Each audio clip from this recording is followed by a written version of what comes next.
A Children's Anaud. The Anaud Paraphrased. The first ones were brothers, Anaud and Padme. They came into the void, and time began. As Anaud and Padme wandered the void, the interplay of light and darkness created Nur. Both Anaud and Padme were amazed and delighted with her appearance, but she loved Anaud, and Padme retreated from them in bitterness. Nur became pregnant, but before she gave birth, Padme returned, professing his love for Nur. She told him that she loved only Anaud, and Padme beat her in rage. Anaud returned, fought Padme, and cast him outside time. Nur gave birth to creation, but died from her injuries soon after. Anaud, grieving, hid himself in the sun and slept. Meanwhile, life sprang up on the 12 worlds of creation and flourished.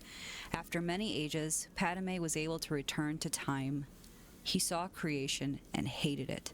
He swung his sword, shattering the 12 worlds in their alignment. Anaud awoke and fought Padme again. The long and furious battle ended with Anaud the victor.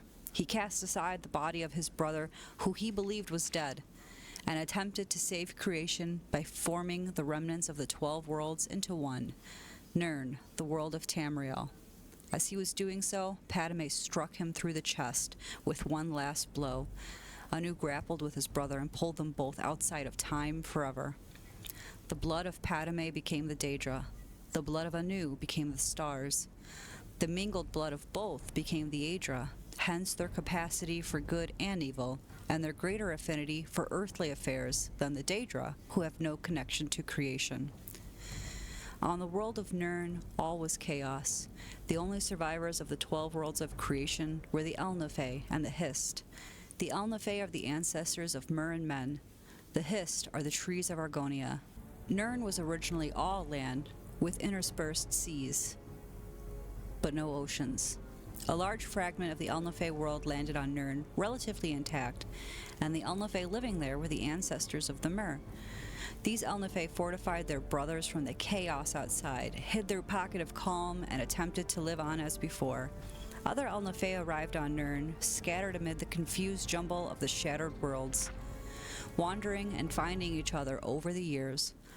Eventually, the wandering Elnafey found the hidden land of old Elnafey, and were amazed and joyful to find their kin living among the splendor of ages past.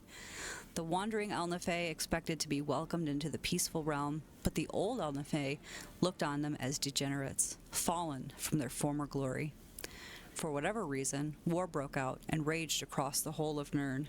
The old Elnafey retained their ancient power and knowledge, but the Wanderers were more numerous and toughened by their long struggle to survive on Nirn.